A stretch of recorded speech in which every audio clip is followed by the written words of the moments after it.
አንድ ሰው ፍቅረኛ ይዞ የእግዚአብሔር ፈቃድ እንደሆነና እንዳልሆነ እንዴት ነው መለየት የሚችለው? መጽሐፍ ቅዱስ እሳትና ውሃ አቅርቤልሃለሁ አንተ ወደ ፈለከው እጅህን ስደድ ነው። አዎ ግን እሳት ቢሆንስ?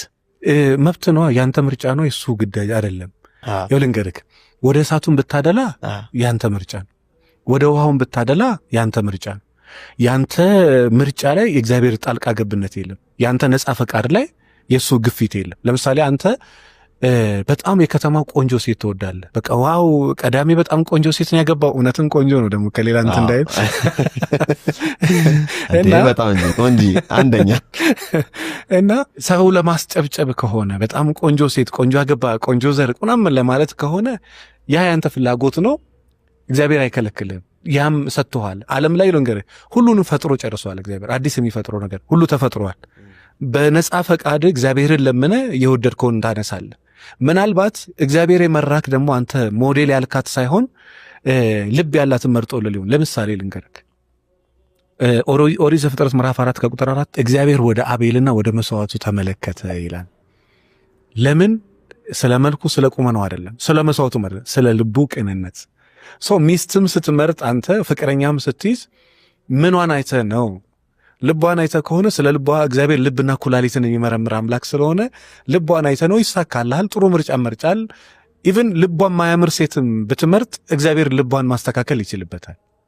ልቧን ሊያስተካክልልህ ይችላል። ለምሳሌ አንተ መጥፎ ምርጫ መርጠህ መጥፎውን የምትጸልይ ሰው ከሆንክ ያን የመገልበጥ አቅም አለ። ልክ የነነዌን ሰው እንደምንለው የሆነች ፍቅረኛ ስትይዝ ምናልባት አንተ ከመንፈስ ቅዱስ ጋር ከሆነ የምትኖረው የምትሰራው መንፈስ ቅዱስ ይመራሃል ወደ ምን ሰው? ወደ በጎ ሰው አካሄድ። ጥያቄ ምልክት የሚፈጥረው አካሄድ ግን ከእግዚአብሔር ጋር ነው ወይ? አንድ ነገር ልንገር ባይዘው እኔ አሁን ዛትማች ሚስቴ ታዘዘችልኝ አትጨናነቅ ለምሳሌ እንደዛ ማለት እና አቡነ ገብረ መንፈስ ቅዱስ አንበሳ የታዘዘላቸው እነሱ ለእግዚአብሔር ስለታዘዙ ነው።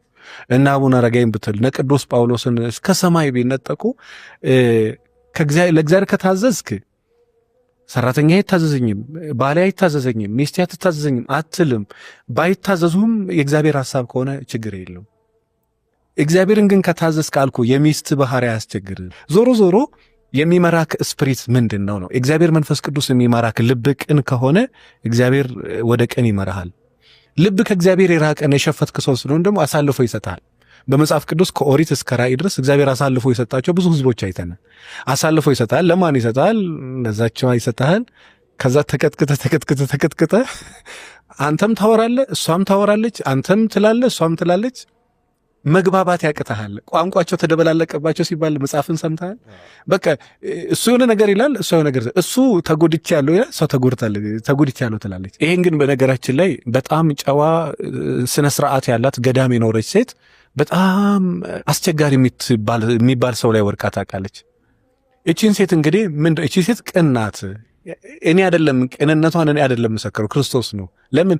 እኔ ፊቷና አክቷን ነው። እኔ ቀዳሚ ጸጋን አለባበሱ ነው ነገር ልቡን የሚያውቀው እግዚአብሔር ነው። እሷንም ጥሩም ቢሰጣት መጥፎም ቢሰጣት ሂዝ ራይት። እግዚአብሔር ልክ ነው፣ መንጊዜ በስራዎቹ ልክ ነው። ምናልባት የማንነት እንትን ተፈትኖ እስከ ጥግ ትበቃ ዘንድ አንዳንዴ አስቸጋሪ ሰዎች በህይወት ይመጣል። እኔ አሁን ኖረ ታውቃለህ ወይ እንደዚህ ደምህን ብታንጠባጥብላት ቴንኪው ከማትል ሴት ጋር ኖሬ ያውቃል። ለዛ ነው ቅድም እኔ ባወረ ደምህን ብታይ አመሰግናለሁ ማትል አፕሪሺየት ማድረግ ምናምን ቴንኪው ከማትል ሰው ለምንድነው? ለበጎ ነው። አታማርርም። ያም ቢሆን ሊያጸናኝ ነው ያበረታኝ ነው ብለህ ለበጎ ተወስደዋልና ዞሮ ዞሮ የሆነ ሰው አስቸጋሪም ሰው ጋር ቢሄድ እግዚአብሔር ፈቅዶ አይደለም የምትለው መጀመሪያ የነበርክበት መንፈስ ይወስነዋል። ያን አስቸጋሪ ሰው ወደ እኔ ምን አውቃለሁ መሰለህ ሆቴል ክለብ የምትሰራ ሴትን ከዛ አውጥቶ በቁርባን አግብተው አሁን 3 ልጆች አላቸው። ልጆቹ ዛሬ ቤተክርስቲያን ያገለግላል። ልጁ ግን ቤተክርስቲያን የሚመላለስ ሰው ነው፣ ካህን ነው፣ ቀዳሽ ነው፣ አወዳሽ ነው አይደለም። በቃ ኖርማል የምትለው ኖርማል ክርስቲያን የምትለው ሰው ይሄ ቀላል ህይወት ነው አይደል? በነገራችን ላይ ስትታደል እኮ ሃይማኖቱ ሌላ የሆነን ሰው አስተምረው ወደ ራሳቸው መልሰው አግብተው ልጆች ወልደው የሚኖሩ ሰዎች አሉ። እና ያው እንዳለህበት ስቴት ኦፍ ማይንድ እንደምንለው እንደዛ ይለያያል ማለት ነው። በጣም መልካም። ስለዚህ እንደው